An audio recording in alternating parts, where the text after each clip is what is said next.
Former South Africa President Nelson Mandela has died at age 95 of complications from a recurring lung infection. The anti-apartheid leader and Nobel laureate was a beloved figure around the world, a symbol of reconciliation from a country with a brutal history of racism. Mandela was released from prison in 1990 after nearly 30 years from plotting to overthrow South Africa apartheid government in 1994. In a historic election, he became the nation's first black leader. Mandela stepped down in 1999 after a single term and retired from political and public life. Born Nelson Rolihlahla Mandela in Transkei, South Africa on July 18, 1980. He was one of the world's most revered statesmen and revolutionary who led the struggle against apartheid in South Africa. A qualified lawyer from the University College of Fort Hare and the University of Witwatersrand, Mandela served as the President of South Africa from 1996 to 1999. His political career started in 1944 when he joined the African Nations Congress, and he participated in the resistance against the then government's apartheid policy in 1948. In June 1961, the ANC executive approved his idea of using violent tactics and encouraged members who wished to involve himself in Mandela's campaign.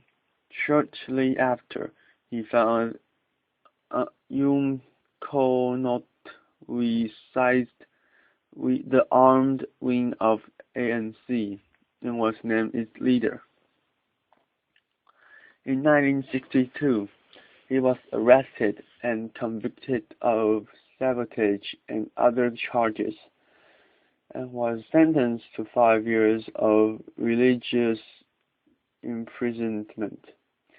In 1963, Mandela was brought to stand trial along with many fellow members of Umkhonto we seized for conspiring against the government and plotting overthrow it by the use of violence.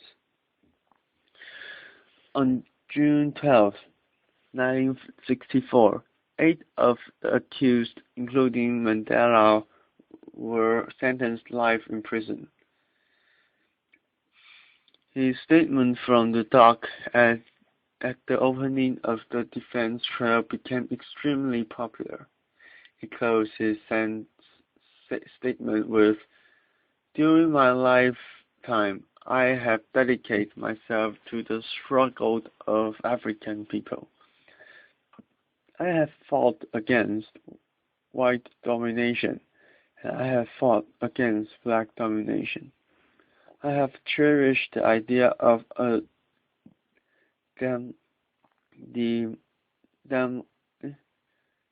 democratic and free society in which all persons live together in harmony and with equal opportunities. It is an idea which I hope to live for and to achieve, but if needs to be, it is an idea for which I am prepared to die."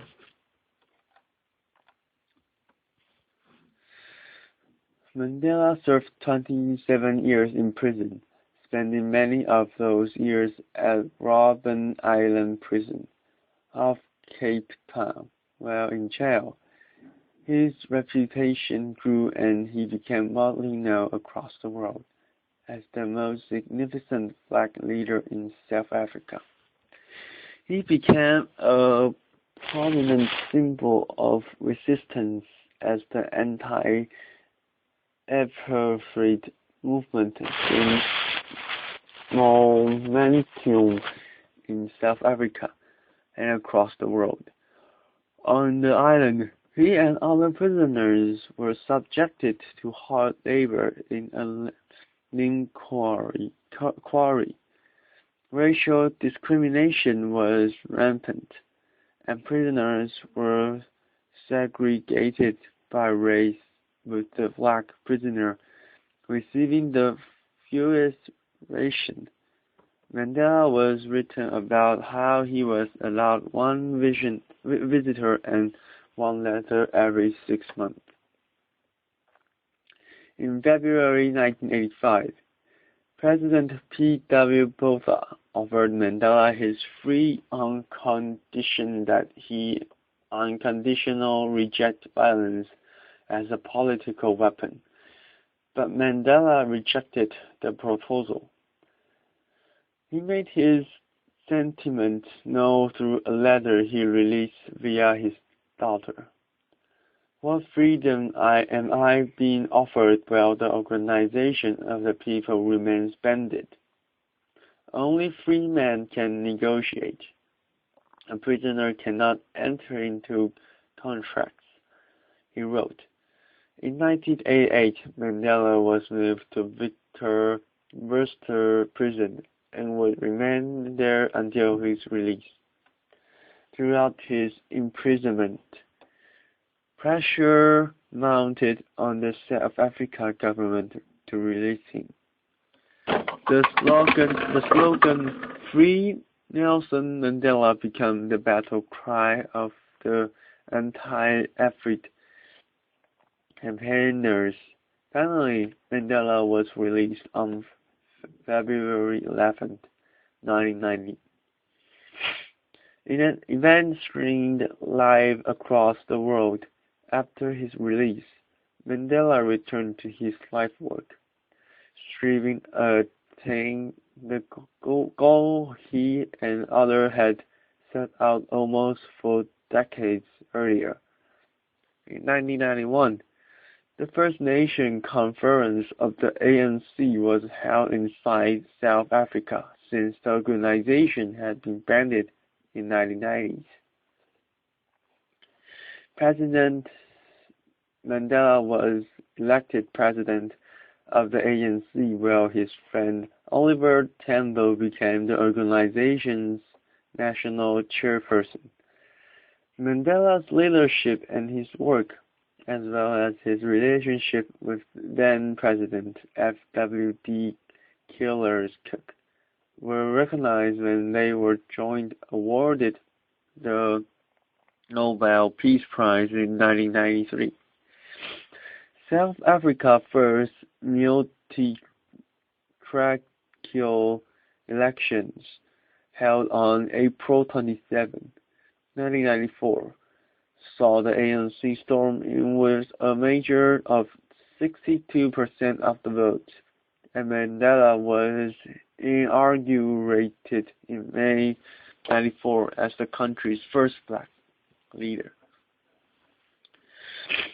As president from May 1994 until June 1999, Mandela presided over the transition from minority rule and apartheid, winning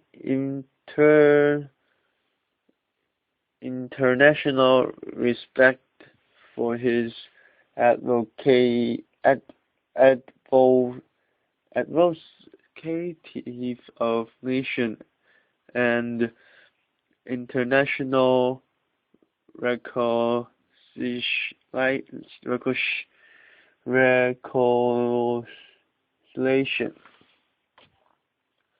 Mandela received many national international honor, including the Nobel Prize in 1993. The Order of Merit from Queen Elizabeth II, and the Presidential Medal of Freedom from George W. Bush. In July 2004, the city of Johannesburg bestowed its highest honor by granting Mandela the Freedom of the City at a ceremony in Orlando. In 1990, he received the Bharat Ratna Award from the government of India and also received the last ever winning Peace Prize from Soviet Union. In 1992, he was awarded the Atatürk Peace Award by Turkey. He refused the award, citing human rights violation committed by Turkey at the time, but later accepted the award in 1999. Also in 1992, he received the Nisham-e-Pakistan, the highest civil service award of Pakistan. Mandela's autobiography, Long Walk to Freedom, was published in 1994.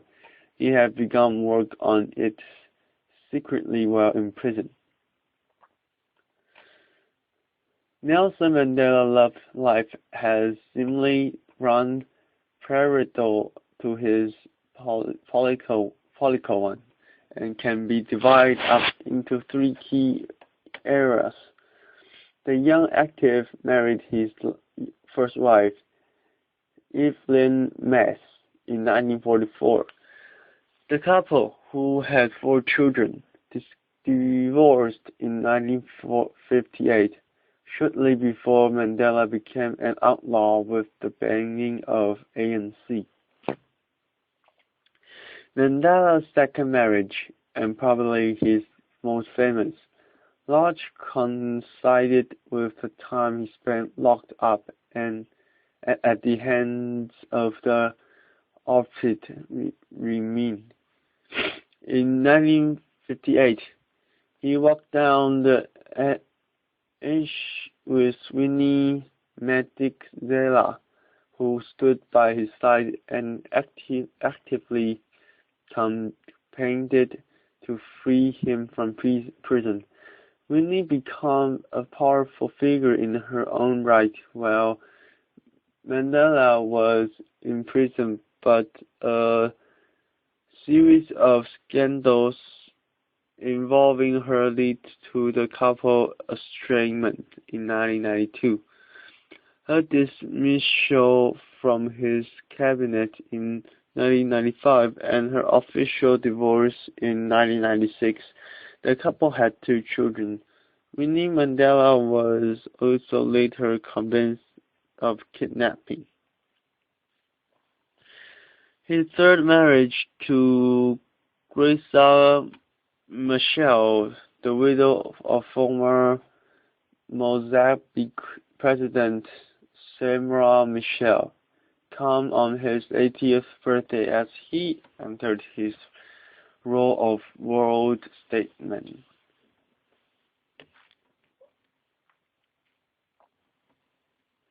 India's Mars mission enters second stage, outpasses space rival China.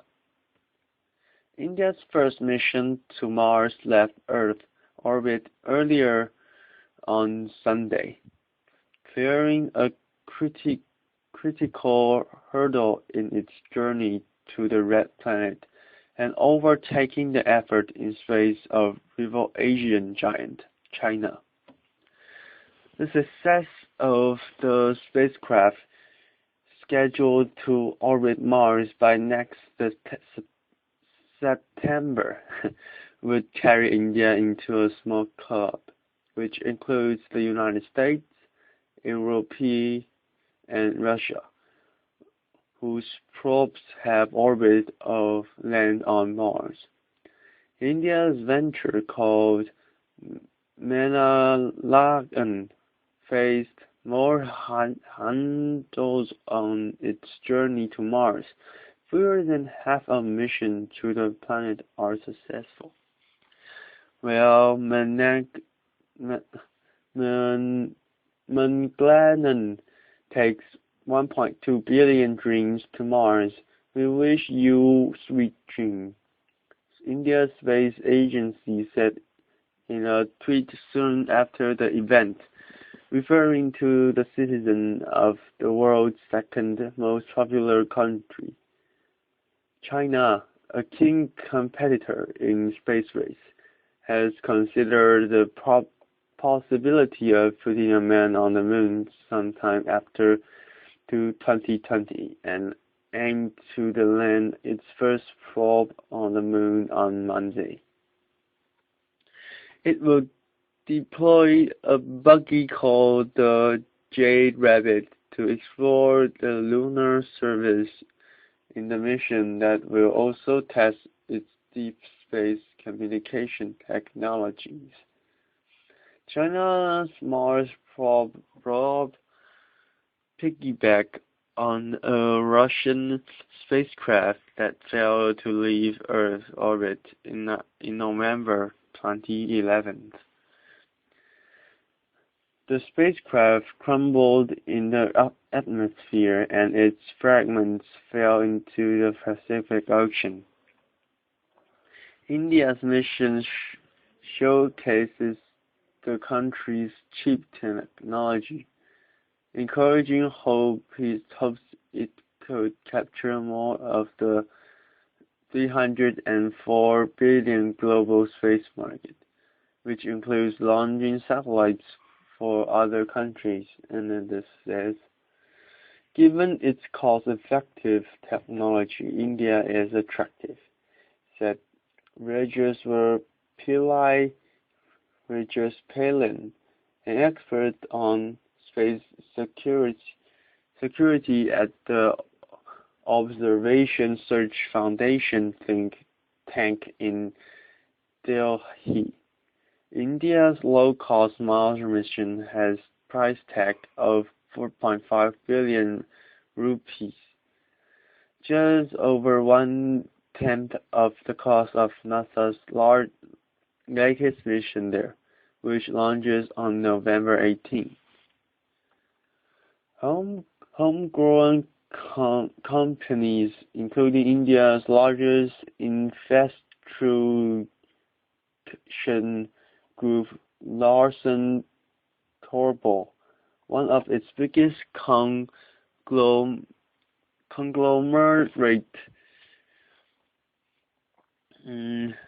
go through full state-owned aircraft making Hindustan Aeronautics Ltd and Wachand Nagar Industries made more than 2/3 of the part for both the probe and the rocket that launched it on November 5th. India's probe completed 6 orbits around Earth before Sunday. Lightning shoot, which set it on a path around the Sun, carried it toward Mars. Sliding chute requires precise calculation to eliminate the risk of missing the new orbit. Getting to Mars is a big achievement, said Manik Velha, a professor in the astronomy and astrophysics department of the Tata Institute of Fundamental Research in Mumbai. India's space agency will have to make a few mid-course corrections to keep the probe on track. Its next big challenge will be to enter an orbit around Mars next year. A test failed in 2003 by Japan's probe, which suffered electrical faults as it neared the planet. You have to slow the spacecraft down once it gets too close to Mars to catch the orbit, but you can't wait until Mars is in the field of view to do it. That's too late, Via said. India launched its space program 50 years ago and destroyed its own rocket technology after Western power leaked sanctions for a 1974 nuclear weapon test. 5 years ago, its Chandrayaan satellite found evidence of water on the moon. By contrast, India has had mixed results in the aerospace industry. Hindustan Aeronautics has been developing a light combat aircraft since the early 1980s with no success. The Mars probe will study the planet's surface and minerals composition, besides sniffing the atmosphere for methane, a chemical strongly tied to life on Earth. NASA mission Curiosity did not find significant amount of the gas in release tests. China is still far from catching up with the established space superpowers. The United States and Russia, which decades ago learned the docking techniques China is now mastering. Beijing says its space program is for peaceful purpose, but the U.S. Defense Department has highlighted China's increasing space capability, saying it was purposing ways to keep adversaries from using space-based assets during a crisis.